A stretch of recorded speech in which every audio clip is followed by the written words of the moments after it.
Oh, what's up, Footer Nation? Gary Hootenholla here, and welcome to another episode of the NYBS radio show.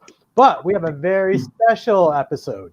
This is now the NYBS Roundtable, and I got an awesome group of people here with me tonight. We have 5 people. Michael will be back from Long Island Bigfoot.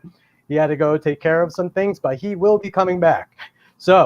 But this is an amazing show. So something I've wanted to do for a very long time is get a group of researchers together and let's talk Bigfoot in New York. You know, on the NYBS show, I've had Diane on, I've had Joe on. Will is a brand new member of the ambassadors group. So we're constantly having new people on the show one-on-one. But now let's get together and let's start really talking about the subject of Bigfoot in New York, because we all come from different parts of the state and we deal with different families of Bigfoots. So working together in a collective whole, this is how we're going to solve some of these riddles and these answers. Because, I mean, once again, we're out in the woods doing the work.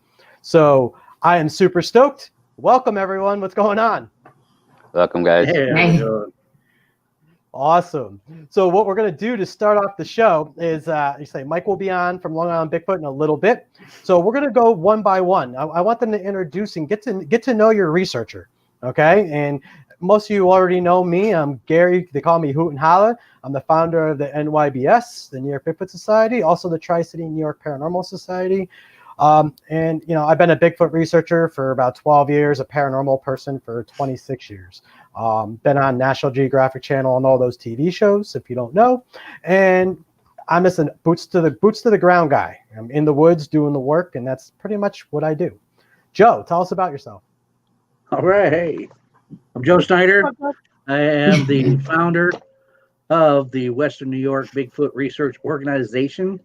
We pretty much covering the western part of New York State, Allegheny County, Steuben County, this area.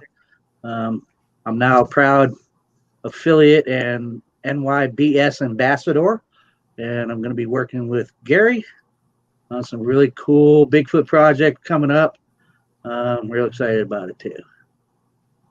Awesome. I'm so happy to have you aboard. And Joe and I have already been out in the woods before, so we've met up, we've done some stuff together. I see how he works. He saw kind of how I work. And together we had a really good night that night. That was fun. It was just fun, just meeting up with someone and doing the weird stuff that we do.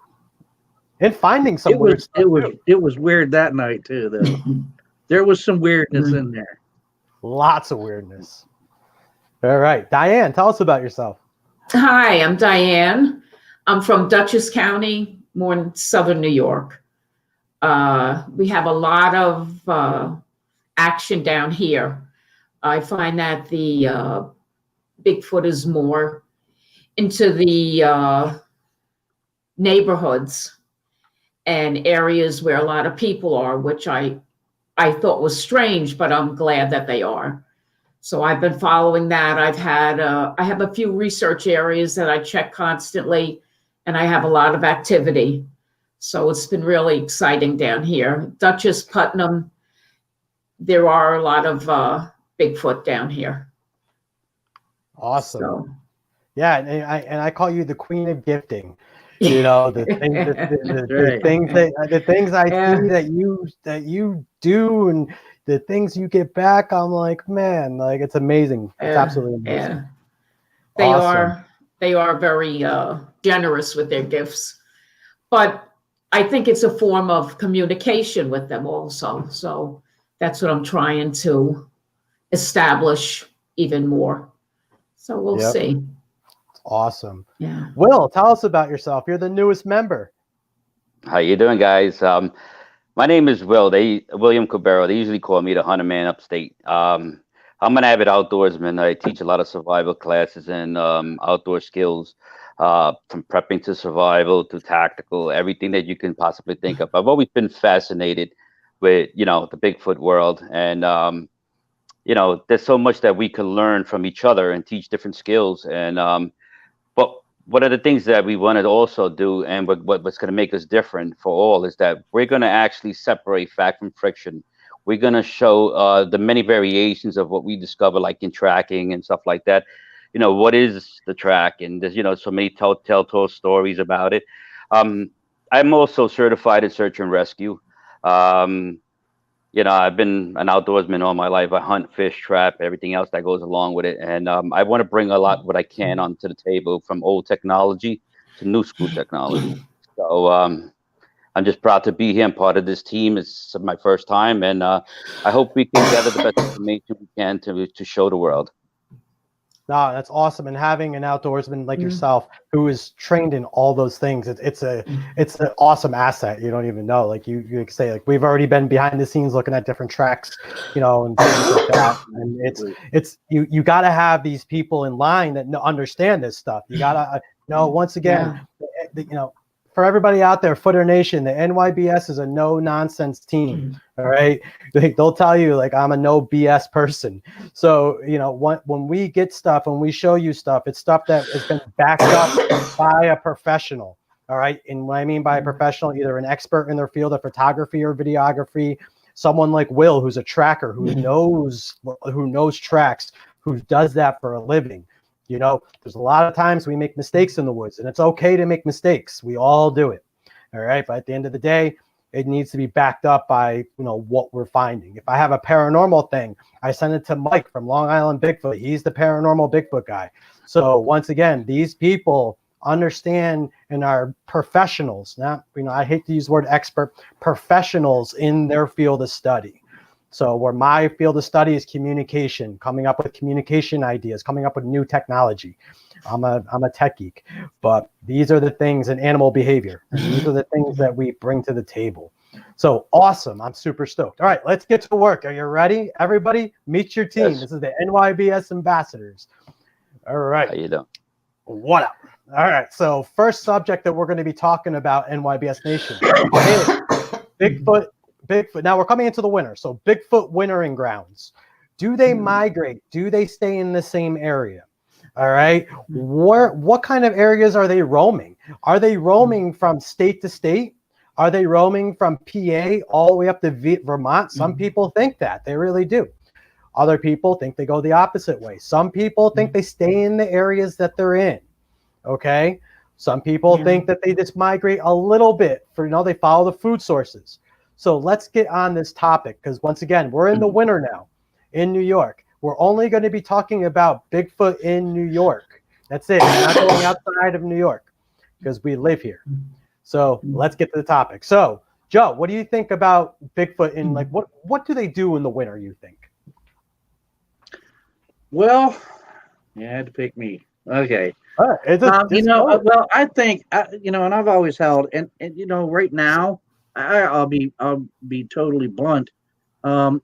As for some of the ones that I've been tracking, and I found evidence of in some areas, there's been plenty. I've been out one time really in the recent history in the winter. So I can't say much because otherwise, I'm looking at signs and. But to get to your question, I think like any large predator, myself, I think that they would have to follow the food sources, like major food sources. But however, with Bigfoot, it may be different. Because they are an omnivore, so they aren't necessarily. It's not necessarily vital for them to say follow the deer, because being an omnivore, even in the wintertime in different areas, they still have food sources. There's pine. For a large animal, you're like, well, man, they'd have to eat a lot of pine for a large animal, but they can eat things like pine needles, pine nuts, even the inner bark and pine would help too. And there's other food sources in the wintertime too. There's actually different types of winter berries in some places that will. I think that they must migrate a little bit though. I don't think they migrate hundreds of miles, but I think they may, especially in this area, since the Pennsylvania state line, like I'm absolutely sure they're going from the Pennsylvania side in Allegheny Park to the New York side, no problem. And I think sometimes for whatever reasons, maybe they migrate south a little bit. Now, Pennsylvania in wintertime, though, isn't a whole lot different than New York in the wintertime. So it's something that I've still yet to answer myself. A lot of people think they just stay in the same areas all year round. That may be true. I haven't found a whole lot of evidence of that, but I would need to get out more and more and more into these areas that I'm looking at in the wintertime to see if I'm seeing evidence of them still being there. So far, I haven't. So that means they went somewhere. So, Will, since you're an outdoorsman and you're in the woods in the winter during those seasons, what would you think? Okay, my opinion on this whole thing is that it all depends on the climatical changes that these Bigfoot faces. A bear's range is 500 square miles, and a white-tailed deer's range is 5 square miles. Okay, and the only time they break that range distance is in two factors. One is food source and breeding. Okay, so if you were a Bigfoot, he could be in a certain area. The deer is still going to be here during the wintertime.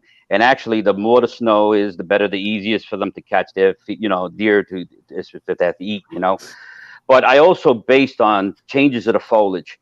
As we enter wintertime, spring, summer, and fall, the foliage are born and foliage dies. So what is the food source in that particular season, especially in wintertime, when a lot of the foliage is no longer present? What does the Bigfoot eat? So we as humans, we have an edible food source. So I'm assuming that they would eat the same edible food source and also use themselves as if they're a clan in a clan group. They will use hunting skills as far as driving deer to a certain area where they can actually get a hold of one, because deer are not easy to catch, but when there's deep snowfall, they are. Temperature changes. So we look at the atmospheric temperature changes. If we get a winter time, or we get a snowstorm for 1 or 2 days, and then the rest of the week is sunny and clear, that's fine. But if you get a snowstorm that parallels to anywhere from 2 to 3 weeks or 6 weeks, you're talking about an animal is forced to move out of his home range because he can no longer find that food. And because of the weather changes, he has to get out of that area.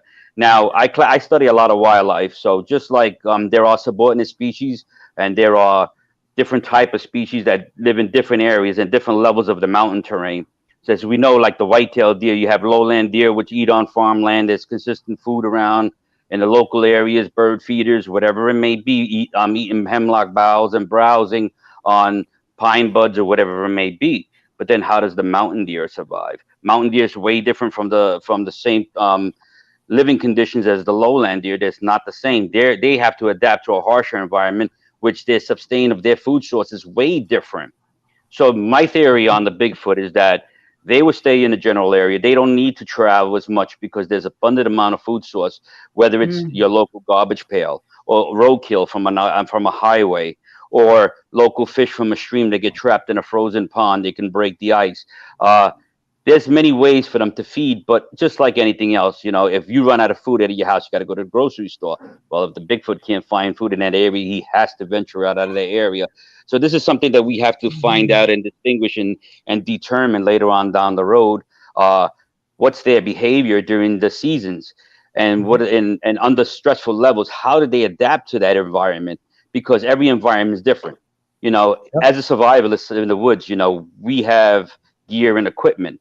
But if I took my gear and equipment away from every individual here, we are testing our abilities to the fullest. And many of us will be prepared, and some will not be prepared mentally or physically. So a Sasquatch is a master of his environment. So he has very many ways. But think about it, there's a lot of abandoned cabins, a lot of abandoned bungalows from the Jewish camps. There's places where they can go. If a bear can go underneath one of the basements of one of those cabins or in a building structure, blow down caves, anything, they will find a way for cover. So finding shelter is not a problem for them. But the food source is based on what type of wildlife are in that area. And if the wildlife move out of the area, they're forced to move out of the area. But it also depends on the plant browse. What's growing and what's not. So this is some of the things that we have to look at and study. That's why we make charts, and that's why as a team we'll be evaluating different condition and what is available and pinpoint the food source, because we don't actually know exactly what they're feeding. We know what's Yep. the edible out there as far as a human being, but what do they have? They have different abilities than we do. They can smell a lot much better than we are. They can adapt to eating and digesting certain things that we cannot eat on certain plants. You know, if I took your food away and gave you certain plants and you ate it for 4 or 5 days, you probably have a sour stomach or something because you can't deal with it. The adaptability of a Bigfoot to eat certain type of food sources and everything is something that we have to study as researchers. Yep. Researchers, Mhm. and that's one of the biggest things that we're looking for as a team. Yeah, and that's great. I mean, and those are all great points, and That's you know, what I'm saying. I love it. And I love it because Mhm. you bring up very, very, very logical points. So, I mean, we're just talking logic, and once again, Footer Nation, we're brainstorming here, so we're not giving answers per se. We're just giving opinions. Diane, so from what I see, your family of Bigfoot, or your one or whatever, he seems to still be around now, right? Because you're still getting gifts and those kind of things. That's correct, right? Right. They are around. I think they're around more in the fall and the winter. They come down from the mountains. It's warmer. It's not enough, as much snow where I am.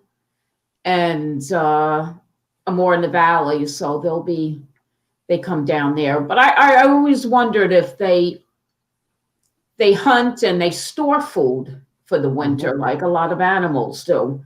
I mean, if they live in caves, it might be easier to do something like that to keep them with some kind of food source during the winter. Now your Bigfoot that you've been researching forever, basically. Did they seem to disappear at all, or do they seem to be around at all times? They seem to be around Okay. quite a bit. I mean, there's always something new added or things moved around. So I think they are around, but I think it's my opinion. It's a female and little ones because of the different things that they do. I think that's what I think it is. But they are around all the time. Okay. Yeah, and I've been out in deep snow and 18 below, and I still see things. So it doesn't seem to stop them. Very interesting, and I think that's what's cool about this. And I just had I'm gonna put to see how this pops up because let's see, I put it. So John Jones asked, do you think about hibernation? So we hear about the different areas, like Diane's are around all year round.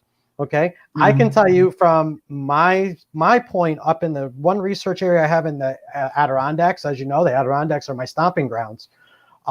I have a theory on that, but they're not around in the winter. They literally disappear.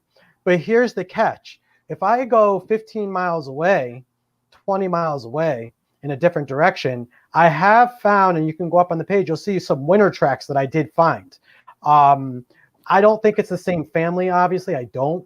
But we do find that the one set of squatches that I do research, they do disappear right out of that area. It could be from what Will said. Maybe food sources change, maybe things like that. Here's something, though, that I was talking on another radio show about this week. What I do find about Bigfoot behavior in the winter, because as you know, I'm always out snowshoeing. I love the winter. Even though the older I get, it gets worse, man. I'm not going to kid. Like, I get so cold now. I never got cold before. Now I'm like, it's like today. I was like, it's too cold. But anyway, I got it on tangent, sorry. But anyway, so think about this. If I was a Sasquatch, I would go to the pines. I would stay in the pines. The pines have tons of nutrients. You can eat the pine, as Joe said. You can eat the pine needles. You can eat the pine bark. Think about deer in the pines. When you hunt, Will, you could probably validate this. When you're hunting, the deer are always going through the pines all the time. You have the snowfall in the pines isn't as deep. Okay. The pines have a lot more cover. All right. One of the things that I do as a researcher is I set my camps, all my bush camps, up right in front of the pines. And whenever I get Bigfoot activity, guess where all that activity happens? In the pines, right in front of me. Why is that? As it starts getting dark, the pines will be like midnight when it's still day out. It's super dark. You can't really see into the pines. All right. The ground, there's like, 5-6 inches of pine needles on the ground. Once all those pine needles fall, boom, you can't hear nothing. you can't hear nothing. All right. Plus, if I was in a survival situation myself, I'm going to use the pines for a survival situation. They hold heat. It's a lot warmer in the pines. First off, you don't have the same types of wind. When you come out of the pines, you come into the hardwoods. The hardwood forest, you can see for miles. Like, it's all open. But when you think about it, when you're in the pines, though, you can't see as far. All right. You're hidden a lot more. Brandy brings up, saps from pine trees can be applied to the skin as antibiotics. Will, I mean, would you think that we're talking about gut health, right? And you were talking about, what they eat and stuff like that. Do you think a Squatch would understand the concept of maybe an antibiotic with pine sap? Yeah, but also there's a lot of different other plants that serve different medical purposes. You got mushrooms, a lot of type of winter mushrooms that they can eat that also are medically used for medicine, basically. The pine resin is basically used actually to close wounds as a survivalist can use, but it was also used as an insect repellent. A lot of times the cedar and pine provides better bedding for Sasquatch, because if I was an outdoorsman and I want to lay on a cold floor, what's the best way? You rip down some pine trees, limbs and everything, and you put a pine bedding, or you can take 4 stilts and make a bed, but that's another story.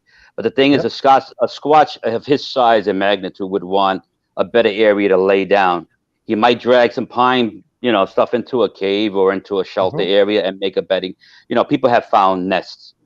People have found, stick formations that look like, somebody made a little backwoods shelter. I believe that they're that smart enough to do so. So, yeah, I have to agree with you with the pines. Pines also provides a lot of cover and camouflage. Pine is always green all year round. So it's the perfect camouflage for an animal of that size. And when you have a density of pine, not only is it darker in the pine, but it also holds cover.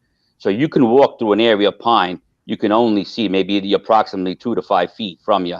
If you're in a pine area, the pine barren, you can't see danger where they are so elusive. That would be the best source of hiding behind cover. So if something walks by, it's easier to prance on game for food because the pine provides that cover. It provides quietness, like you just said. So I have to agree with you 100%. Yeah, and here's something I'm going to blow your guys' mind with, because when I was on a radio show on Sunday, I was talking to one of the gentlemen that was interviewing me. He's from West Virginia. I think it's West Virginia. And what he told me when I brought this up, because I actually had this exact conversation, and I always find that when I find Bigfoot tracks, they always seem to be near the pines. So I brought that up to him, and he goes, "You know what, Gary?" He goes, "You bring up an interesting point, because down in West Virginia, I think that's where he's from, Virginia, West Virginia, somewhere in there. He's like, where his spot is, they've been ripping down white pine. All right, they've been logging it like crazy, and in the conifers down there. And since they've been logging those woods and ripping out all those pines, guess what's happened to the Bigfoots? They've moved. They're no longer in that area that they've been for so long. So if we think about this, and this is what I love about talking to other researchers, that's why I wanted to have this show. So he validated for me what my theory is about pines up in New York, because of what I've witnessed in the pines. And then he's telling me that down in Virginia, or West Virginia, wherever, that when they were logging all that white pine, because I guess there's a shortage of white pine down there, so they started ripping it all up, that those Bigfoots disappeared. They were no longer there. So there could be a correlation with pines in general. Now, I don't know what time of year, obviously, that he was talking about, but it shouldn't even matter. There seems to be a correlation with Bigfoot activity in pines. And that would make sense for just what we're talking about. And then it's interesting, too, because here, I might be overthinking this a little bit, but Diane, you posted that picture with the tree balls on that little pine tree, right? Yeah. Right? Yeah. And that's a pine tree. That's a baby pine tree. Yeah. So we have something interacting with a baby pine, and then we have Bigfoots down south disappearing when the pines get ripped up. So in the wintering months, it would make logical sense that the pines would definitely be a place of a main focus for Bigfoots. I mean, think about the pines. Snowshoe rabbits, they all go in the pines. You go rabbit hunting, they're all over the pines. The food sources, the deer lay all in the pines. So there's a lot of different reasons why, in my opinion, the pines are the place to be during the winter months if you're looking for any kind of, Bigfoot evidence, activity, things like that. Now, it doesn't mean I believe they stay there, but I believe that if you have an active area of Bigfoot, one of the main places to look would be the pine areas. And it just makes logical sense from a wildlife and animal behavior standpoint. Joe, what do you think about that? Well, I don't think when it comes to the hibernation thing, I mean, there's just too many. I mean, there are times that in different places in the wintertime, I've still seen footprints and stuff like that. I'm not going to say that they don't have an ability. This has been brought up before to me, and I've seen it posed that perhaps they have a way to slow down their body metabolism to a certain point at times when conditions are extreme. I don't think they're true hibernators, like say black bears or grizzly bears or whatever, that will go into a den and just sleep for months, and then when spring comes, boom, I'm coming out, I'm skinny as hell, I'm going to go eat now. Right. But I think they could be what's considered, and I don't remember the word for it now, but there is a condition where they could be kind of like a partial kind of a hibernation. It's kind of like putting themselves into like a, I don't know, kind of a stasis type thing where they're able to slow down their body metabolism. That could be possible. But as far as true hibernation goes, I think because there's just too many other times where I just hear things about, people have seen them in the wintertime. They're active in the wintertime, obviously. And most everything that I've seen and studied. So I don't think they hibernate, but they do go different places where they know, okay, well, it's wintertime, snow's deep here, but I can go into this other area, which may not be that far away, and I got everything I need. And that's why when we talk about Whitehall, New York, all right, the mecca of the Northeast of Bigfoot, everything. I just talked about this the other day. I really believe that Whitehall is just a byway. The reason that these people are seeing Bigfoots in Whitehall because they go from the New York side to the Vermont side. I've been very blessed to investigate that whole area in both sides of the border. And once again, when you cross Vermont, guess what's on the Vermont side? Pines. Mm-hmm. When you're on the New York side, where I research most of my stuff is on the New York side, that it's a lot of hardwoods, open maples, open birch trees everywhere. You know what I mean? You wouldn't even know birch trees are endangered in a lot of ways. They say there are a lot of places are endangered, but you come up in the Adirondacks, they're all over the place. So once again, you have the hardwoods that are on the New York side, and you cross into that Vermont side. There's a lot of pines. Obviously, there is a lot of open, but there is a lot of pines. And now, also my whole theory with the Whitehall thing, it makes perfect sense. When people are seeing these Bigfoots in Whitehall, where are they seeing them? Along Abar Road. Abar Road is farm fields. It's fields. It's open fields. Yeah. Guess what's in fields? Deer, berries, all sorts of food sources everywhere. Joe, when we went to Western New York, right, all the way out where we went, how many different food sources did we find for that family of Bigfoot that were supposedly there? Insane amounts. Oh, yeah, it was amazing. I mean, there was just food everywhere for them. It was a golden corral Bigfoot. Like, seriously. I mean, there's all kinds of fruits, man. I mean, there's swamp right there. So there's all kinds of edible plants in the swamp they could eat during certain types of the year. The cattails, I guarantee you they'd be munching on cattail roots. I mean, there's a lot of food. There was an amazing amount of food. It made total sense to me why that woman says she's seen them since she was growing up, since she was a little girl. Yeah, from the blueberry bushes and everything. Bigger than her when she was a little girl. Mm-hmm. Right. There's a generation of Sasquatches that are living there, man, because they know the land. And I mean, there's just so much food cover and everything they need that when they move through that area, they're like, hey, let's just stick around here for a little bit, munch out, and we're on our way. So yeah, I mean, the food sources were incredible. Yeah, and like I say, my spot in the Adirondacks, like I say, I got a couple spots, but my main area, like I say, like they come in the spring, like they're not there in the winter. They kind of disappear. Now, my theory is that they go to Vermont. That's my theory. They don't seem to stay in that area. There's also a lot of people that are in, I mean, let's be real. Hikers are all over the woods now. I'm an avid hiker myself. So now with this pandemic where people are like, oh, there's not many people out. No, everybody's out. You try to buy a pair of snowshoes right now, it's not happening. They're sold out like everywhere. You can't even go on Amazon and buy snowshoes. So at this point, people are back out in the woods. So you would think that, that's going to affect some things too, obviously. With the amount of different people now that they're seeing in the woods. So there's different, there's definitely different ideas on it. And like Diane says, hers don't even move. They stay the whole time. So obviously they have a food source. Diane, is there like a lot of food around where you are? Yeah, there is. There really aren't any predators around. And there's a lot of deer. There's a lot of swamps, lakes.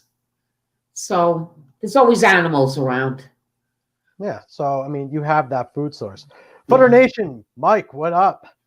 What's up, brother? What's up, hey, guys. Long Island Bigfoot is up in the house. My brother from another mother. So, Mike, I mean, I'm sure you've heard some of this and you've read it. So what do you think on the wintering months? Yours is a little different because you're in the city. Yeah. Well, I mean, not really. I would say it seems like compared to us, you're down there. Yeah, right. So I mean, kind of like I think what Diane was saying earlier, like they're just kind of still there, like in the winter months, like they're like nothing's changed really. You know what I mean? Like I just put up something the other day about how like they were in these greenhouses. Like as soon as twilight hit, like I was there as twilight hit, and it's like this. It's a cool place because it's actually near like a road that's traveled often, but it's like it's on the power lines, and then it's like somebody's house, and like the backside is like an abandoned farm, and there's like these 3 greenhouses that's like just surrounded by overgrowth and brush and like all these like old machines and stuff, and it's just totally abandoned, but it's right on the side. We lost him. Which we all know is kind of like. There he is. Oh, sorry. All right, yeah, you disappeared for a sec. You're all right. Go, keep going. Power lines. So I don't know, like it's been somewhere that I've checked out for like quite a while, and I was just like, oh, let me just check it out and just get an update on this spot. And as soon as night fell, like these eyes popped up, and they were like there was a bunch of like it was weird. There was a bunch popping up in there, and it wasn't necessarily like looking like sets of eyes. So I was like, snap, snap, snap, snap. I was filming, but I'm still snapping too, because I'm like, all right, let me like, kind of go frame by frame later. And at one point, it was weird because some looked like lights popping up in there, which there shouldn't be anyway. But like as well, there was these 2, and I'm like, wow, those are eyes, and they had to be like 6 inches apart or so, or like something. They were like really wide apart, and it was pretty cool. Like so, I think as far as like it goes here, I don't think they go very far. You know what I mean? Like, if they do, I really don't know why they would. There's enough here for them. Like, it's interesting to me. Like, I don't have to really like go far in, to find anything, or like go. You know what I mean? Like, I'm never far from anything. From civilization, if you will. Right. So it's kind of like we're just right up against each other, and just because, like I always say, just because we overpopulated it, just because we threw in roads, just because we threw in a house, just because we own this property, doesn't mean anything to them. You know what I mean? Like it's kind of like there are no fences to them. Like just because we put up fences and all that stuff, like it just to them, it doesn't. There are no boundaries like that. So, it's kind of that's kind of like a human type thing for us to like need that kind of like. I'm sure they do have their own boundaries. You know what I mean? Like as far as structures go, I'm sure those like some people think it's the X's that mean like the boundaries and stuff. I mean, I'm not sure. I'm not 100% on it, but. I'd like to add a little something to that. Go ahead, Will. There's a lot of things that we have to also take a look at. Diane was right. Why go anywhere when everything is down low. Why are they down low? We have to ask ourselves.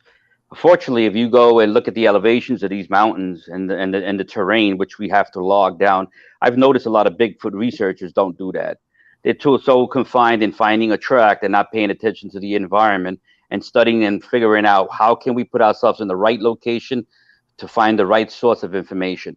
So my theory and my understanding, because I study wildlife and the changes that affect them as well, and their patterns of movement and their feeding and their behavior and their breeding, you tend to understand and see the overall picture. So when you look at the top of these mountains at certain levels of elevation, the higher you go, the colder it is, the harder it is.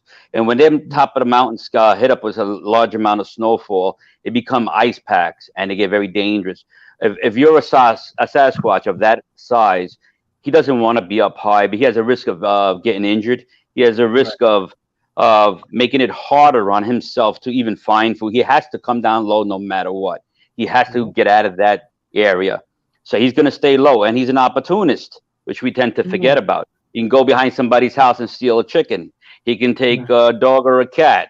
He can take whatever he needs to find as a food source, as a secondary food source when survival really hits him. Also, we have to take note, how does he deal with these elements? First of all, we all know he's a very heavy coated hair.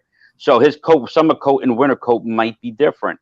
You know, he might have a lot more hair. He could sustain more heat into his body. Also, we don't understand the anatomy of the Bigfoot, his heart rate. Our human heart rate is a certain amount of beats per second. A Sasquatch heart rate could be 10 times more, which the faster the heart rate, the warmer the blood, the more he circulates around the body at a faster rate.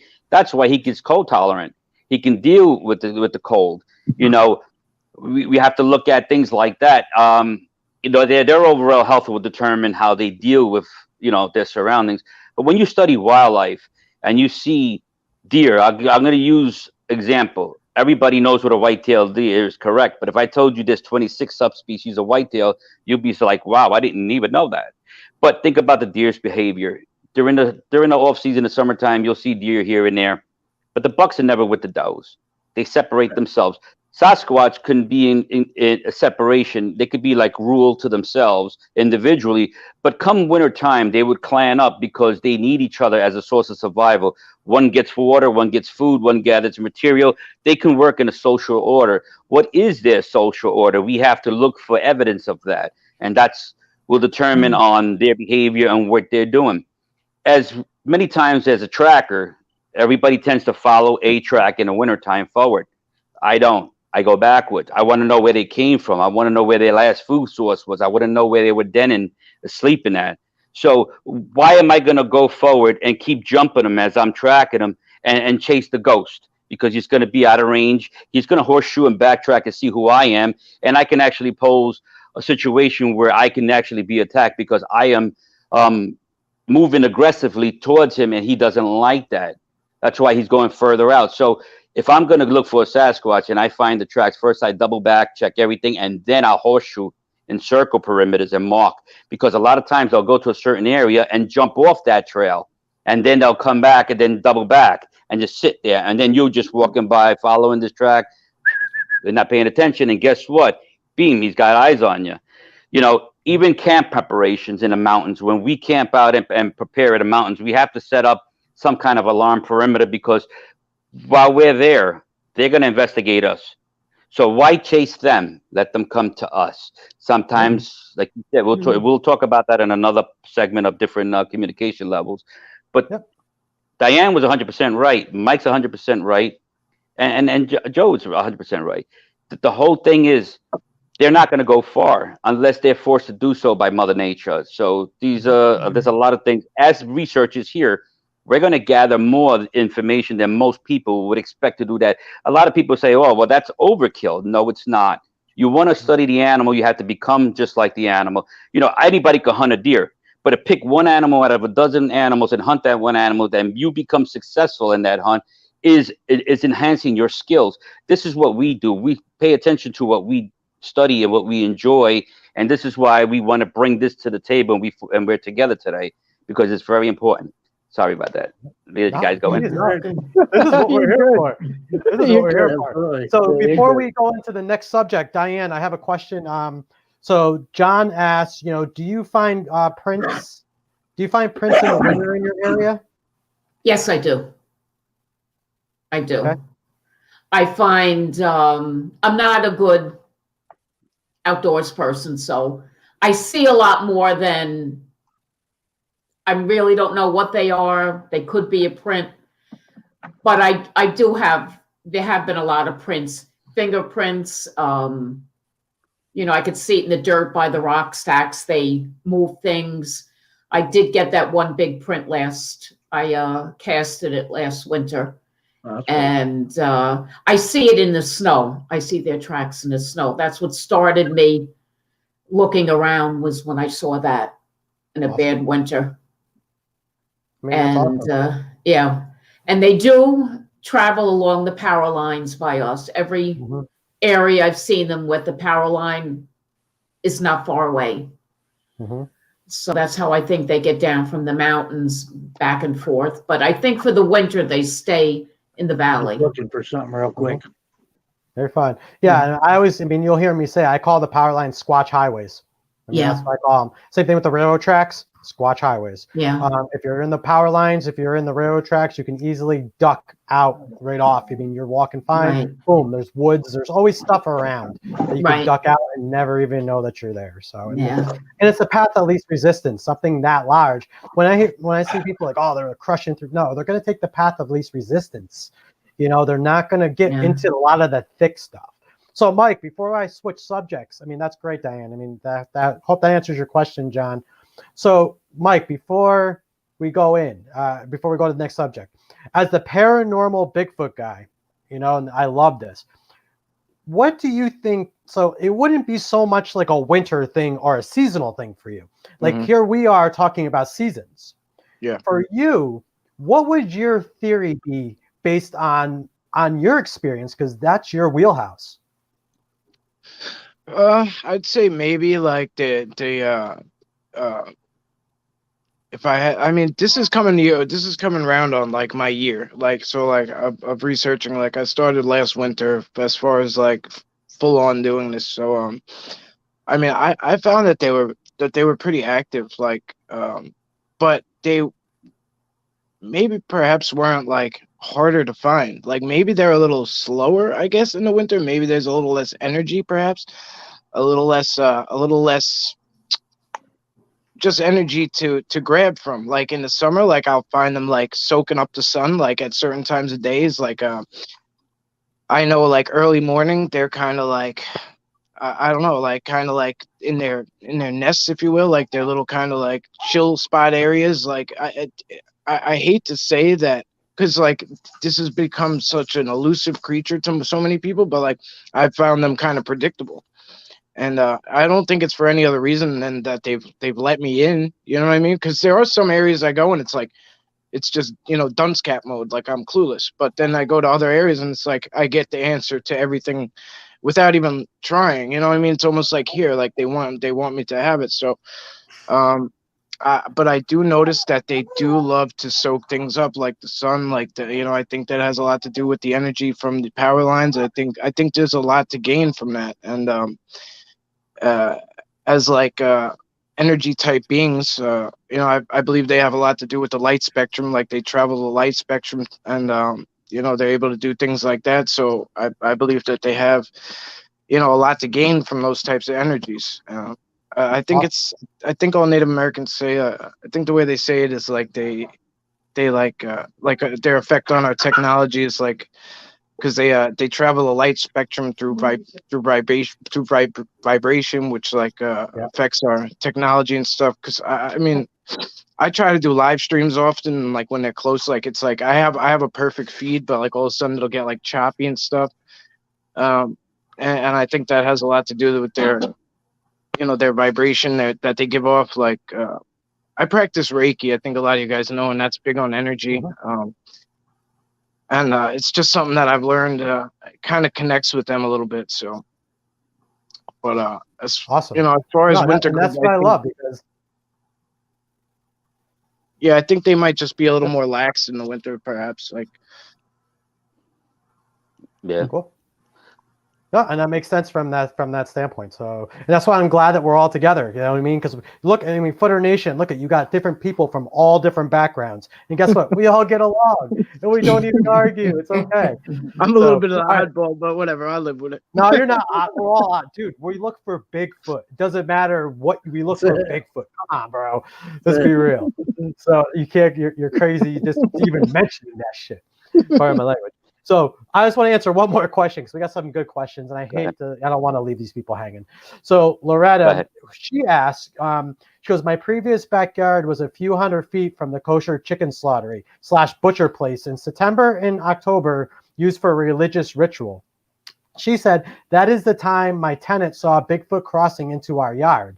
Do you think Bigfoot could smell this? So do you think that, I mean, Yes. Do you think Bigfoot would smell? And then, I mean, I would say yes. I mean, if there was one in the area, they would definitely know, right, that that's a butchery, first off. I mean, they would know because they leave that stuff, all the guts, and they would smell all that stuff all day long. So I would say yes. What do you guys say? Yeah. Absolutely. Their sense of smell has got to be incredible. Yeah. So, I mean, so that could be why, Loretta, that they did see him.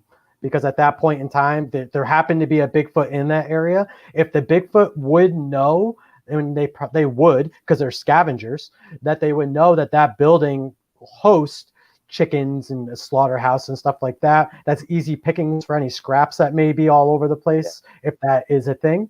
And then there could have been not even so much that they smelled it, that they just knew it was there. And they were kind of walking through. Kind of like what Joe and I, when we did our investigation out in Western New York, we believe that they're there certain times a year because of the food sources. Because of that, I mean, it would make logical sense. This could be the same type of situation that they're, during that time, they know that there's this food that's there, and they just happen to be coming through at that time. So, well, I mean, like welcome. a seagull. All right, a seagull. Let's go A seagull by. Oh, sorry. Go ahead, Nick. Sorry, just quickly, like a seagull, is like a flying stomach. Like by nature, it should be by the sea, but it'll live at McDonald's, like inland. You know what I mean? Parking lot. Yeah, like inland. Yeah, we got them at Walmart. It's cool. Well, yeah. Not Walmart. Instead of the people at Walmart, look, it's the seagulls of Walmart. Before you get on the next subject, also, Gary, I just wanted to go back with the winter stuff and footprints. Yep. Also, that's something I forgot to say at the beginning. Kind of like that's my kind of specialty is footprints. I've been studying them forever. I won't say I'm an expert, as William says all the time. I refuse to say I'm an expert at it, but I'm pretty good at it, especially when it comes to Bigfoot tracks. This stuff right here, Diane. It's expensive. Now I'm not gonna lie about it. It's made by a company called Srirachi or Searchy, and it's snow impression wax. Police forensics people use this to take impressions in the snow and set our tire track. This works for if you find like a snow track of a Bigfoot. A lot of times, of course, you can't really use hydrocal on them or plastic because that's a heat type, causes a heat kind of chemical thing, and it melts the snow even worse. This stuff, you spray this into it before you pour the whatever you use in plaster or whatever. You spray this into it first and then do it. Perfect stuff for pulling out footprint casts. Thank you, Joe. In the snow. That's good information. Oh, that's great. It's like $37 per can. Yeah. But you can probably get a lot of them out of this. Yeah. So, Thank you.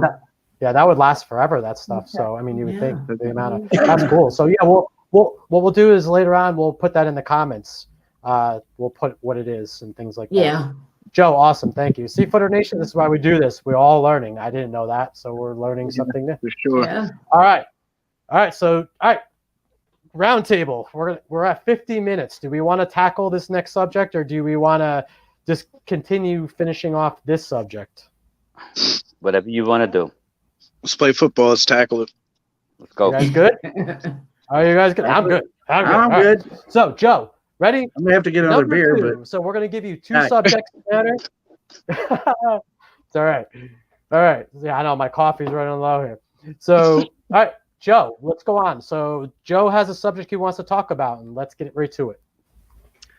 Yeah, well, I mean, I've always been curious about, you hear about people when they have their encounter with Sasquatch. Okay, every encounter is different for everybody. Some people are amazed, some people are scared, etc. So I've always thought, I would just like to see what kind of consensus, what kind of idea I could get about the psychological effects on people of actually having an encounter with a Sasquatch, because everybody's all different, you know.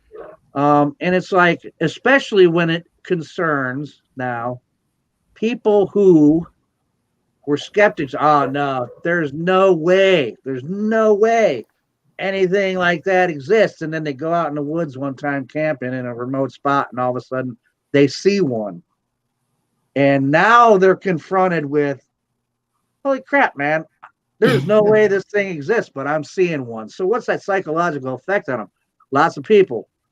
I've heard so many different encounters. I was terrified. I'll never go back there again. Other people, I was ecstatic. I couldn't believe what I was seeing, but it was right there, and it just simply walked away from me.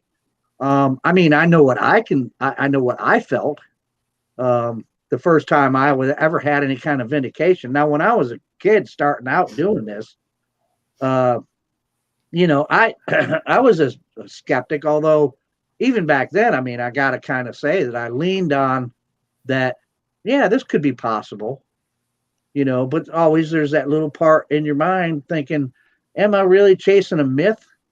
Is this something that's real? And you're not really expecting, you're like, okay, I'm gonna, even after I saw the first footprint I ever saw when I was a kid, and it was a Sasquatch track. There's no doubt in my mind about it. It couldn't have been anything else. Nothing prepared me for when I actually did see one, though. And when I actually had an encounter, the first encounter I ever had didn't even come with a sighting. It just came with a lot of pine cones being thrown at me and a lot of noise, a lot of chatter, from the tree line. Which and that I was amazed, but I was also ecstatic. Oh my God, there they are! Yay! Yeah. Now, conversely, one of the most recent encounters that I had was terrifying, absolutely terrifying. And it was the only time that I actually, can say that I saw one clearly, although I wouldn't say that I can't profess to say that I saw the face clearly, because there was a lot of hair hanging down, had very long hair. I mean, it was close, and it was mad at me. So in that instance, it wasn't, hey, there's one. Woo! It was, holy shit, am I going to die right now? So people have, in a psychological effect, I'm just curious about it for people. It's like, what causes different people to feel different things, and especially with skeptics, because you'll even see, some stories about, well, I didn't believe they existed, but then I saw one, and I was like, and it was like, it's like a euphoric type thing. Yet for other people, it's like, holy crap, I thought the thing was going to kill me. Yeah. So that's what I'm getting at with that, the psychological effect of not believing that it's real, and then going out and seeing one and finding out, damn, they really are real. Yeah. Well, here's a story. So on the radio show I was just on over the weekend, this subject kind of came up in a different manner. The guys who I was talking about, two guys on the radio show that I was with, had a Bigfoot down the barrel. All right. And the one guy was like, and he had him down the barrel 3 different times. Okay. And I go to him, and that was part of my conversation. I was like, you know what? Someone's had to have shot one by now. Like, they had to. So many people have had them. You hear the stories that they've had them in their sight, and there's enough trigger people happy. And the guy was like, yeah. He goes, I can name about 6 people right now that wouldn't have done what I did. He said, I walked away because that wasn't why I was there. He goes, those guys would have been trigger happy and had not even thought twice about it. I mean, you're talking about southern backwoods people that just, that's what they do. He said they grow up hunting. They have guns in their hands at one. They grow up in that lifestyle. So there has to be one that's been shot. There has to be. Now, when you think about the psychological effects, and it's funny because that's what we were talking about. When he saw it, when the first time he saw it, he said, it's such a primal fear. Like when you have something in the woods that large staring at you that you don't expect to see. None of us go in the woods, even though we do this for our serious hobby. None of us, in my opinion, and I could be wrong, and correct me if I'm wrong, go into the woods thinking that day I'm going to see a Bigfoot. Oh, absolutely. That Yeah. day, automatically. Yeah. Like I'm automatically. Now, Mike, from a spiritual side, he connects with them on a different level. But I think from us on a flesh and blood side, I don't even go in the woods thinking I'm going to see any animals half the time, let alone a elusive creature that I still, I have had my encounter. I saw one. Seeing is believing. I know they exist. Mhm. But, I mean, I've only had that one encounter. So these things, like, they put such a primal fear into you that even people that, like, are in the field that do this like we do, when they've seen them, they're still petrified of them. Like, they said, like, they had them down the barrel. All they had to do was pull the trigger. That's it. Done. And you're talking like they have bigger guns down there. Yeah. And Maybe it's buck it's fever, and it's like, but like they all said, they said when they were looking at them that they just couldn't do it. They just couldn't do it. But it's like that, my opinion, I know when I saw mine, it came up, it just surprised me. I was walking down the trail. I did not expect to see one at all. So when I had my encounter, I was stunned, couldn't move. I was in shock, trying to process. I thought it was a raccoon or like a porcupine climbing a tree. Because I'm like, oh, cool, there's something climbing the tree right now. That's so awesome. I love my animals. And then when it blinked at me, all of a sudden it became real. And another guy on that show, he's like, Gary, he goes, I know exactly what you're talking about because the same exact thing you're explaining happened to me. It didn't get real until it blinked at me. And then shit got real quick. Yeah. And honestly, when that thing blinked and I saw it, my whole body went into that fight or flight mode. Like my heart started pounding. I got goosebumps all up. Then we talk infrasound and that kind of stuff. It had nothing to do with anything. At that point in time, I was petrified because I did not expect that. But that primal fear for me was put into my soul that I couldn't move. And then it slowly turned to the left and walked through the woods. And even though it was walking through the woods and it was bipedal, that in the leaf litter, nothing but leaf litter, that thing was still so quiet. And the guy, I think his name was Sean on the other show, exactly the same thing he said. He goes, Gary, you know how all the oak leaves and maple leaves, all that stuff, he goes, you still can't hear them moving. It's almost like their foot conforms to that stuff. So it's not as loud. But I know for me, it comes down to like a primal fear. Same thing with like them when you talk. Like when, it wasn't angry or anything, but the minute it blinked, it became real. Yeah. Yeah, I'm wondering if it has to do with circumstances sometimes at the time too. Like I don't know if you guys know the story or not. I think I told it to Gary after it happened. I think I told him about the time that just recently. It was last year now. But this I was just going back to cast a footprint that I had found in an area. No, actually I was in the area because I had already casted the footprint like a few days before. That's right. A few days before that. And I was going back into the area to see if there was any more footprints around the area, what I could find, because there was some activity going on there. And as I'm walking down, and again, this is psychological. I know there's a Bigfoot in the area. I've already seen his tracks. I've already seen other signs from him. So I know there's one in there. So you'd think, well, okay, if there's one there, I'd be prepared to see one, right? So as I'm going along, I get by this one tree that's really weird because it did have another kind of weird.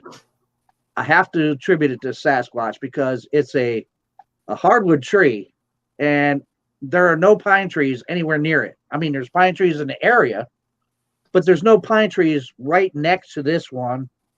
And within a fork of this tree, about 7 foot up, there's all these different pine boughs that are stacked in this tree in alternating stacks. Like one end will be this way, just stacked in there. And I'm like, well, that's weird. Well, anyway, so I get to this tree. And as I get to this tree, and I was looking off in the direction where this thing was, man, and didn't see it. Did not see it. I'm walking there, and all of a sudden, to my left, just right there, this explosion scared the hell out of me. It was a deer. I jumped a deer. Deer was laying there. I had not even seen the deer, and I had probably walked up with probably within 10 feet of that deer. Didn't even know it was there. It jumped up, took off. Next thing I know, scream. Loudest scream shook my chest in the direction I was just looking at. I look over, and there it is. Big, 3 foot across the shoulder at least, long hair hanging from the heads, long hair on the shoulders, hair really kind of really long on the arms. I mean, I saw this thing dark in color, dark brown, almost black, and I could hear it breathing.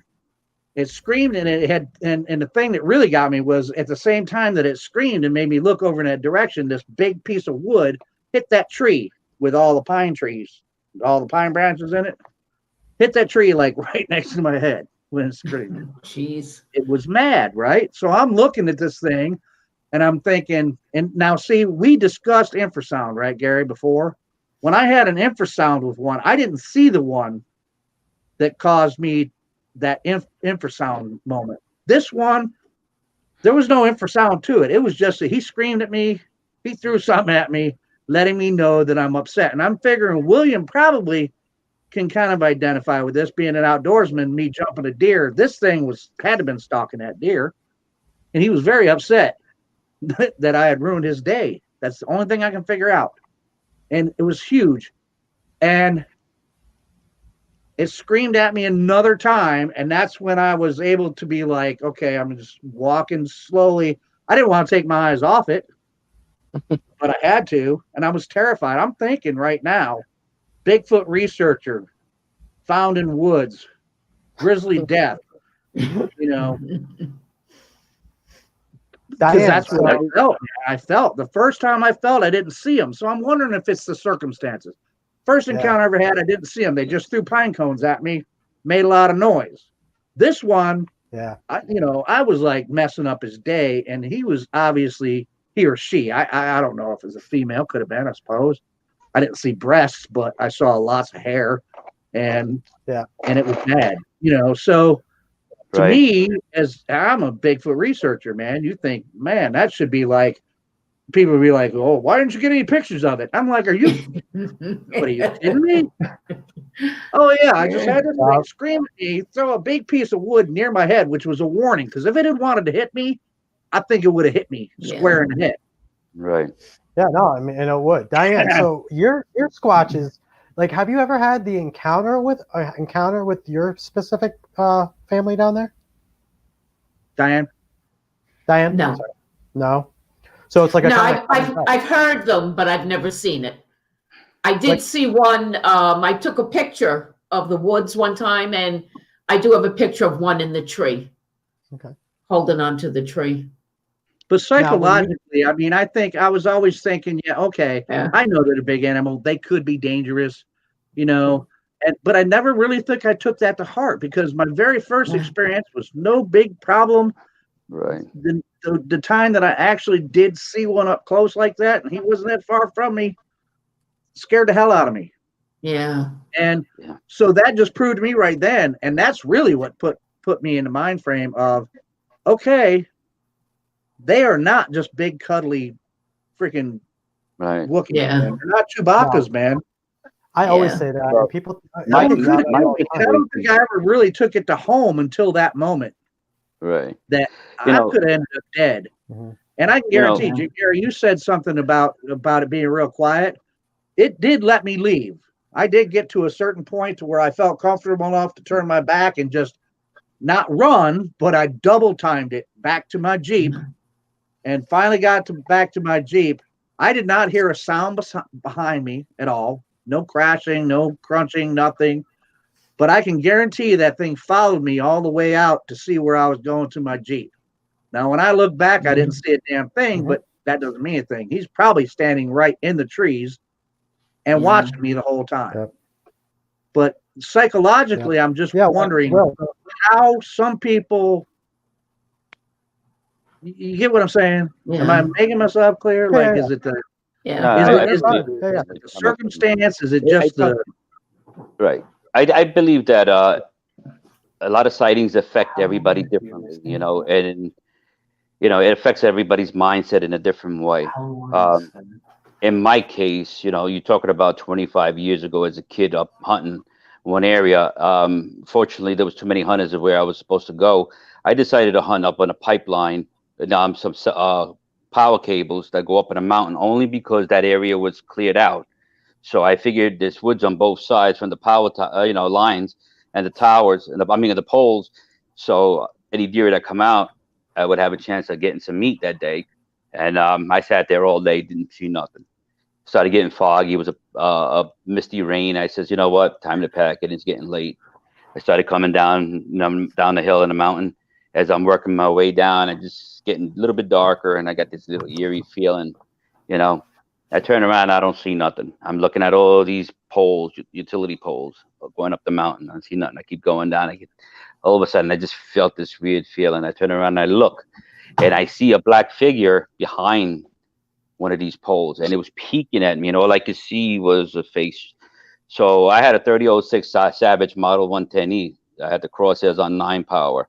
I zoomed it on it, and I put the crosshairs on it, and I had it right there.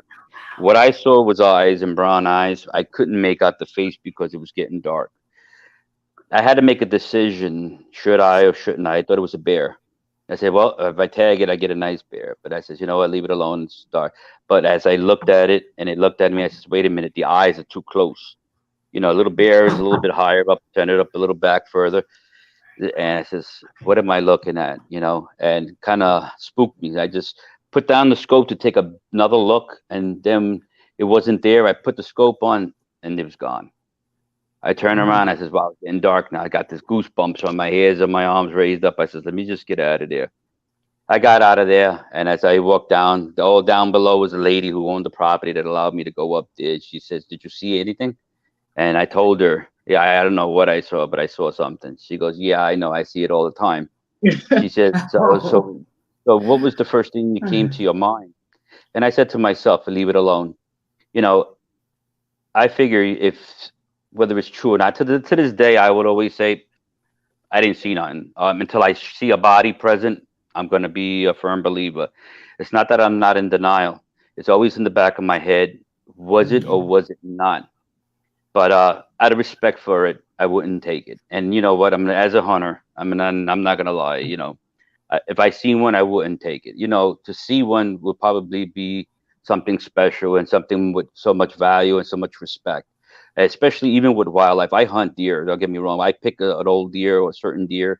I don't just shoot everything you see.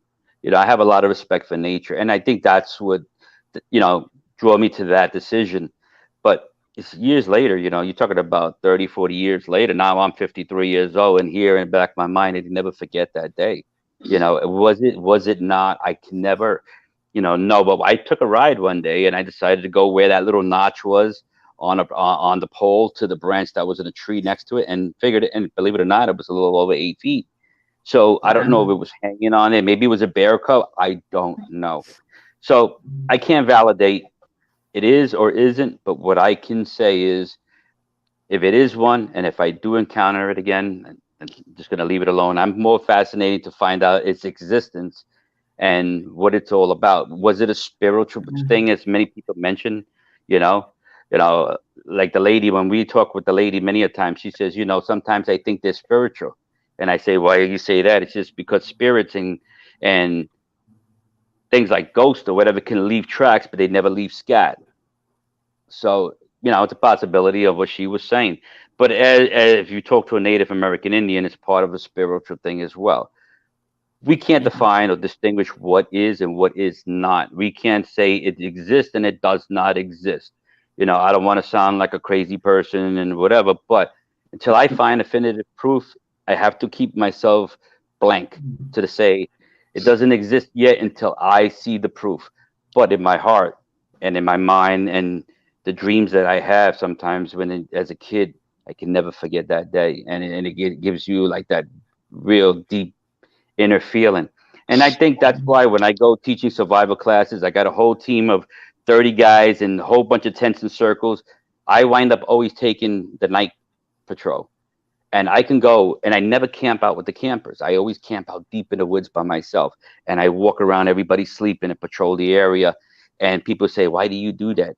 I don't know. I guess I feel more safer knowing that they're there, if they are there. I feel safe in my environment because I understand my environment. I respect my environment.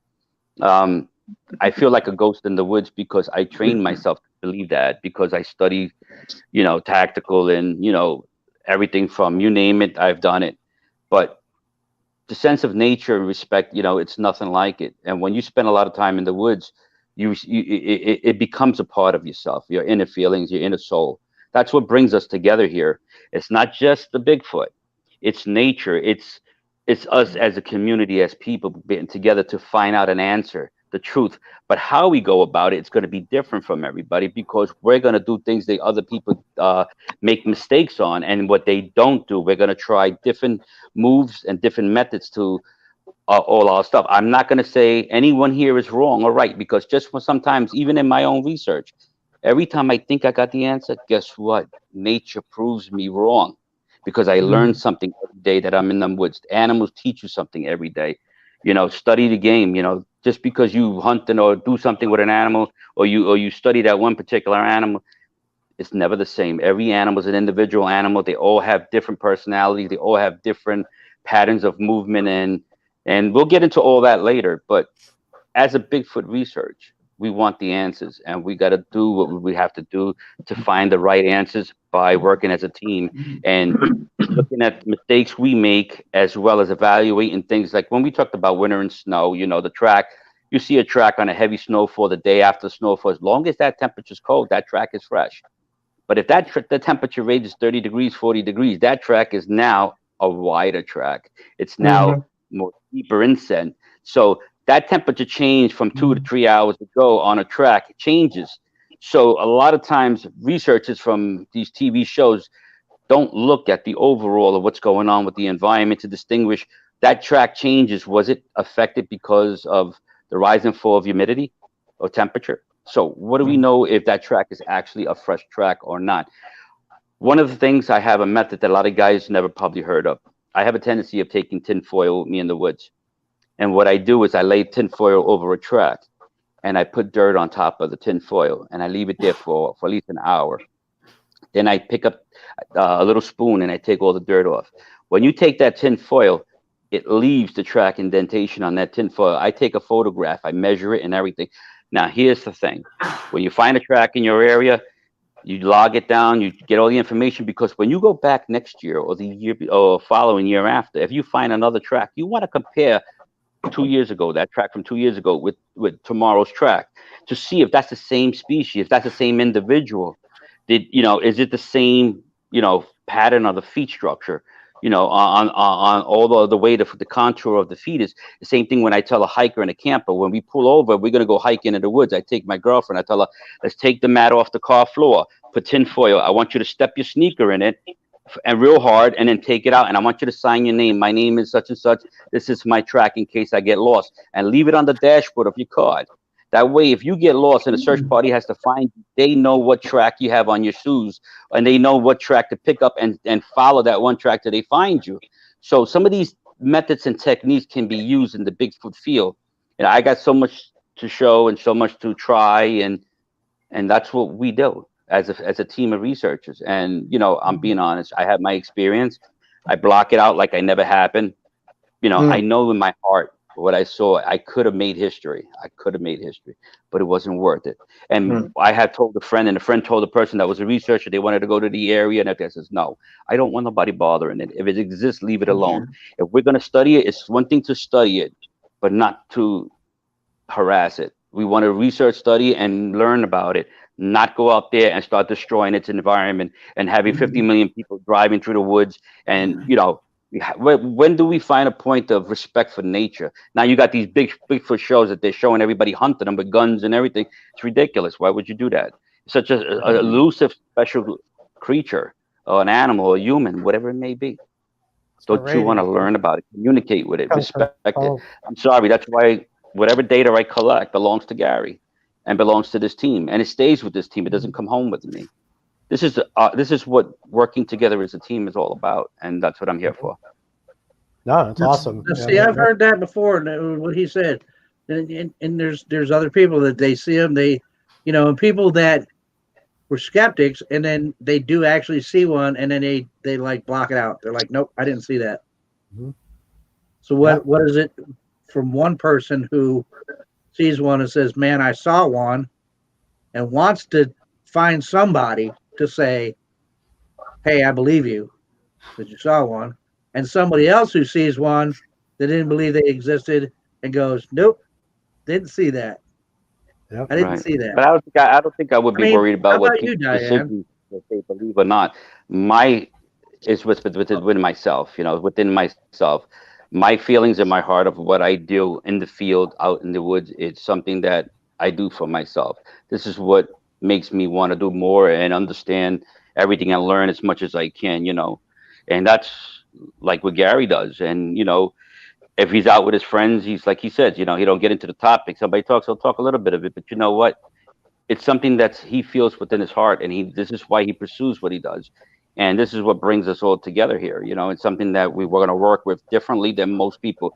You know, you can watch a million Bigfoot shows, but they don't show you anything. They don't explain to you how it works, the way it works, why it works, and what happens during these situations when we discover certain things. How do we evaluate? I need Diane's opinion. I need your opinion, everybody's opinion. Then we can evaluate it before we make an actual conclusion decision that this is what it is. Well, we have to also try to find flaws and see if it's just you know, we don't want to make that mistake everybody else does. Everybody, oh, that's a Bigfoot track. But then I'm looking at the overall picture of the environment, the distance, the stride, the length, the step, the heel, the weight distribution on that animal. Yeah, there's so much to it. There's more to it. So, Mike, I mean, I see all your stuff. The world sees your stuff, and you have such a relationship with what you do down there.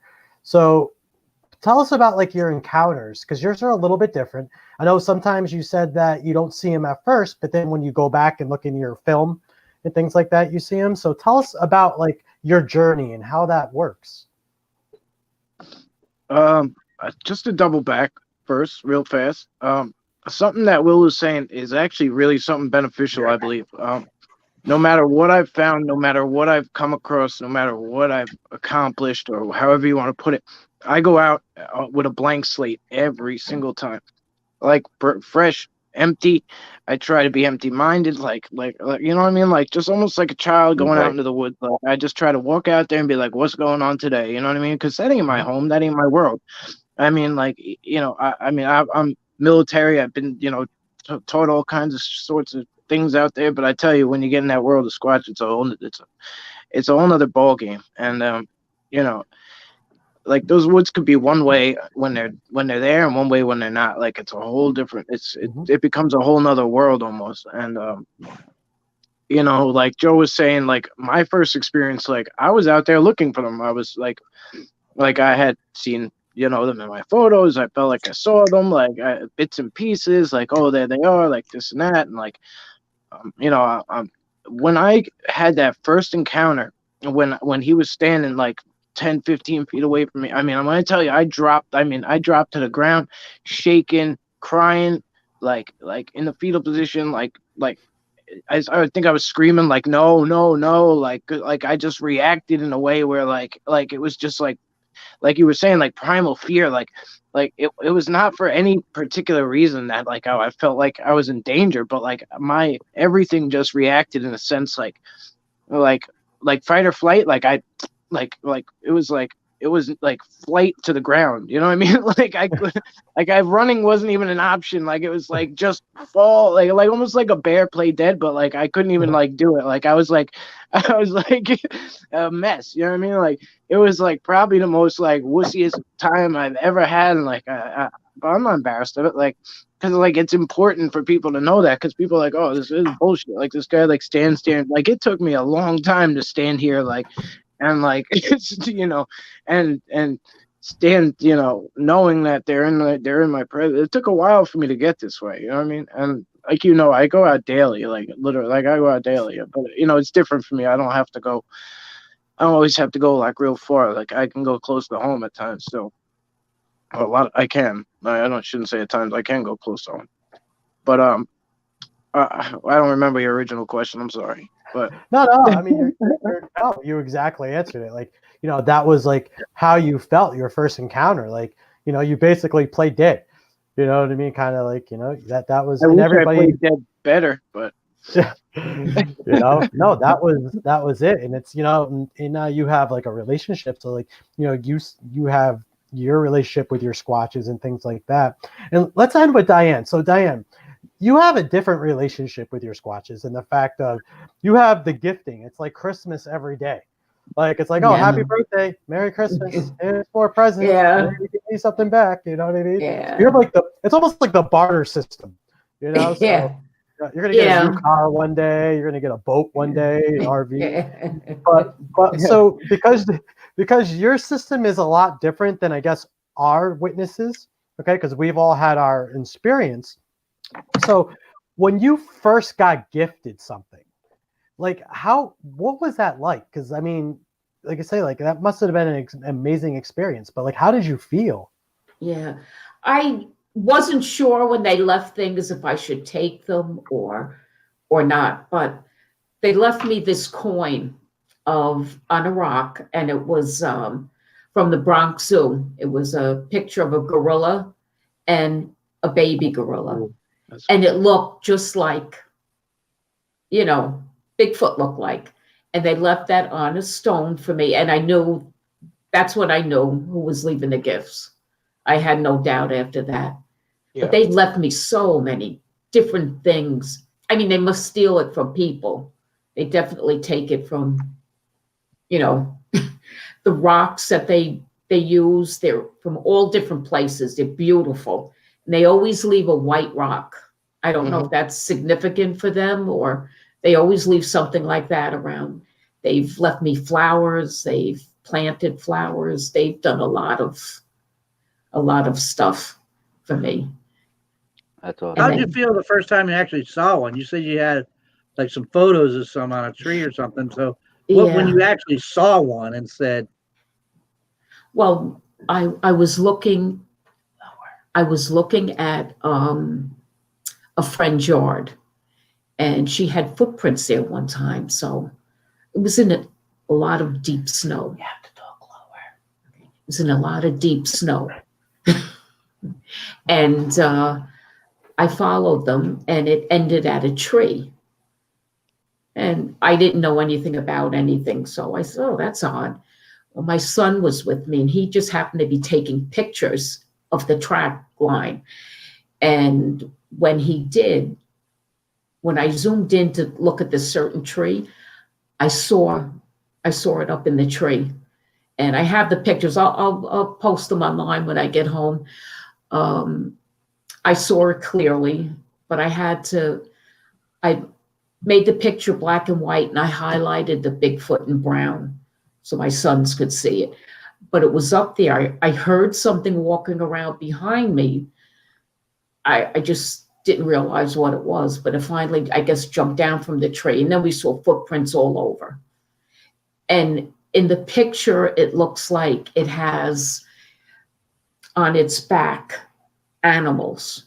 I could see a cat. That's why when you said they eat cats, so yeah, I guess they do. And that's after that I was hooked. I believe that they were. I never thought they would be in New York, but I have no doubt now. Yeah. And that's one thing I think all of us can agree on is like once you have an encounter in your own way, whatever, like you say, I mean, Will said it perfectly. It's so individual for each of us that it becomes almost like an obsession, like you're hooked. Yeah, it's still life changing no matter what. It is. It's life changing. Like, I mean, I tell everybody, like, before I did TV and before I did all that noise, and I can tell you that TV is TV, okay? But I was very blessed to be part of these things and something that I look back on and very proud of. But I never in 1,000 years would think that I would see a Bigfoot. I mean, I'll be the first one to tell you that. Like, I went out into the woods a lot. I did have a lot of weird stuff happen. I had some things happen that I will never be able to explain. From mind speak, I did have something weird. I can't explain mind speak, but I know what happened to me. But like Will said, I'm in denial, but I'm not. But I am, but I'm not. But I just won't bring it up. I kind of put it in the back of my head, and it stays there. But I can't deny what happened because it happened. But I won't press that subject yet, unless something for proof happens. But anyway, the moral of that story is I never in 1,000 years thought, even though I was looking for Bigfoot, even though that I traveled the United States in all these areas with all these high profile researchers doing this work, I never thought I used to go in the woods wearing bright orange Billabong surf t-shirts, all this stuff, and I would be getting yelled at because I'm not wearing camo. And I'm like, why am I going to wear camo? Like, they already know you're there before you're even there. Like, but whatever, I understand. So then I bought all this camo because I wanted to fit in. And now I laugh about it because I'm like, wow, I was a real douchebag. Because at the end of the day, they already know you're there. You're not going to sneak up on one. So when I go in the woods, I'm always wearing bright colors. I want them to see me anyway. But anyway, it's just like I never thought I would see one. And then that happened. And for me, and I think for all of us, it is a spiritual thing. It really is, on the point of, look at us now. Here we are talking about encounter stories. Each one of us have a different story, but we're all hooked on like, what the hell is this thing? Why does it do what it does? Why can't we find one yet? That's the big one for me, especially with technology. And we can go, and there'll be other shows. I don't want to bore people with those kind of subjects yet. But in the same sense, it's like, think about the technology that we have now. There's no reason, because civilians can now get technology that the military had, years ago now, because they're, so we can get that same technology and we still can't find one, which then where Mike comes in, because then you have the paranormal side of the Bigfoot. And that's why people are like, well, listen, the reason you can't find them because it's popping in and out of portals, it's dimensions, it's all this kind of stuff. And I'm not saying that's what Mike believes in, but I'm just saying you have the paranormal side of the Bigfoot. And I do believe that there are portals in the woods. I'll be the first one to tell you. I do believe that. It makes logical sense. I'm not saying it's a Bigfoot thing, but I'm saying there has to be something like that, because ghost hunting, we find portals in houses. So if I find portals in houses, then there has to be some in nature. But I put that as a different thing. But we all have this same outlook of, listen, we all know what we witnessed. We all know what we felt. We all had different feelings. But at the end of the day, we still are out there trying to find answers. And I think that's what we can, as a collective group of people and people watching the show that have had experiences, you all understand that feeling. Unless you have such terrifying experiences, because I've also heard the stories where people will no longer ever go in the woods again. People that were avid hunters that their whole entire existence was woods. Like they grew up in the woods. They had an encounter. They hung their gun up and never went in the woods again because they were that terrified. And Gary, you just said woods, that. You just said that. And very quickly, I'll tell you, no matter what, apparently, one thing we can say is psychologically speaking, when it comes to Bigfoot and people reacting to it and what psychological effect is, there are people like us who we have the encounter or we see the evidence, whatever it may be, and we're like, I gotta find this out. And then you have quickly, just like I had the same thing happen. A guy that I knew, hunting, deer hunter, was, and I'll make the long story short, he was in his stand early, waiting for the sun to come up, knew he was gonna, in this one stand, he was gonna see the one deer that he was been trying to get, this buck all year long. And he said, the buck came out, long story short, he shot it. Clean shot. The buck took 3 steps and dropped. And as soon as that happened, he said there was a crashing off to his left from the tree line because his stand was right in the tree line. Off to the left, there was a crashing through the woods. He said this big, freaking huge, hairy thing. He said it was a big, hairy man came running out of the woods, did not break stride, grabbed the deer by the antlers and kept running across the little clearing, off into the woods. And he said, that was a Sasquatch, man. He's like, I will never, ever. He didn't give up hunting, but he said, I'm never, ever going back to that area ever again. Yeah. Ever. So some people, it's like, yeah, like you said, it's like, man, I got to find out what this is. Now I'm going to pursue it. Other people are like, okay, now I know it's real. I'm not going there. And that would be psychological, you know, that would just be the psychological makeup of who we are as individuals, you know, yes. And how we react to situations. Like Mike being ex-military, you're put through those situations on a daily basis, you know? So it's like, but even that, think about it. Ex-military guy that's trained for combat, and he had his Squatch encounter and he was like petrified. So, you know what I mean? You have someone like, you know, like myself, I'm an outdoorsman. I'm in the woods all the time. I was stone frozen. Like if that thing wanted just to come over and like push me over with its finger, it could. I wasn't moving. I literally wasn't moving. Mike, I mean, I understand how he felt because he said he could have run or just he was stunned. I was well, like I'll be honest, like what you're saying there, Joe. Like there's areas where, I mean, like I'm talking like my previous comment was like, oh, I go out there with a blank slate and stuff, but I have areas where things have went like there been areas where things have been like fearful, like, you know what I mean? Like, okay, I walked out, like, was it really that bad? But like there was things that happened that put the fear, like put a lot of fear in me.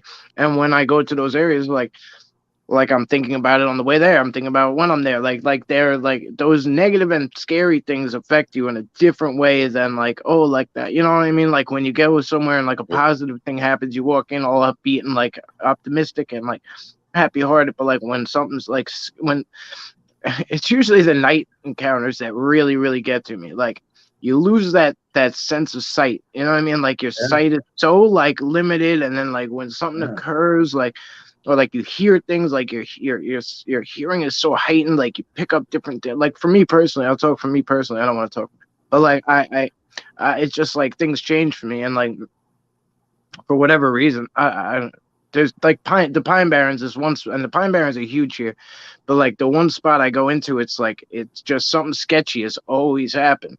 And like it just, I don't know, whatever. So like when I go in there, I'm more walking on eggshells in a different way. It's not like it's respect, but it's also like I'm like tippy-toeing around, like my senses are heightened, like I'm almost like I don't know, like I don't know how to put it other than like I like skip around like a ballerina, like I'm like almost like not trying to like piss anybody off, like like well, to me, man, I mean, come on. To me, psychologically already, you're already starting out with something called Pine Barrens, and that just sounds scary to me already. Love it. You know, love it. Yeah, it's true though. But I mean, all right, Footer Nation. Well, here we go. So that was our first roundtable discussion. You got an hour and 35 minutes of our mugs. That was awesome. That was awesome. But that's what happens when you're doing Bigfoot. You know what I mean? cool. You can sit here and talk and talk and talk and go from subject to subject to subject, and we all get on tangents because that's what Bigfooters do. So you want tangents? You come to the right place. But all right, Footer Nation. Well, we're gonna let you all go, but does anybody? Let's go one by one. So, Joe, do you have any last words? Hey, just hope everybody had some great holidays. Everybody have a happy New Year. I was drinking a couple of beers tonight doing this. I'm not going to be drinking on New Year's, but everybody that decides to do the drinking tomorrow night, be safe about it. Don't drive. Don't be what my friend used to call a participant in amateur night. Okay. So, and everybody have fun. And hey, keep it squatchy and happy squatching, man. And just, and come on back. We'll get some answers for everybody. That's it. Will, what about you, buddy? Well, I want to wish everybody a happy New Year, and it's great to be here. And I hope to see you all. I hope you can channel all your members into this program because it's going to be a lot more in the near future.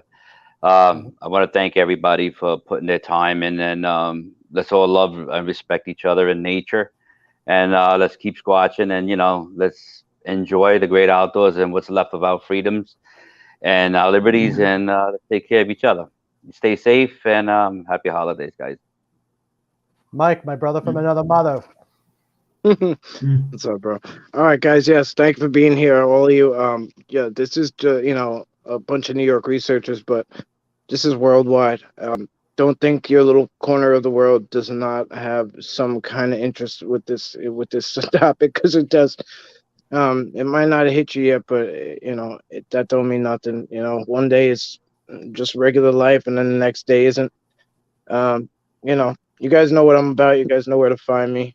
Special shout out to my wife, who always makes this possible, handles the kids while I can be on here. So that's all. That's all I got. Thank you. Tell her thank you from all of us. Thank you, Sarah. She's the best. Yeah, she is. Diane. Well, I'd like to wish everybody a happy New Year, and I think this year is going to be very eventful. I think we're going to find a lot of answers and a lot of things out. So I'm excited for 2021. It's awesome. All right, Footer Nation, as you know what I always say. Hoot and holler out, keep it squatchy, and we'll see you from the trail. All right. Okay. Happy holidays, everyone. Have a great new year. Be safe, and we'll be back in a couple of weeks. Deuces, everyone.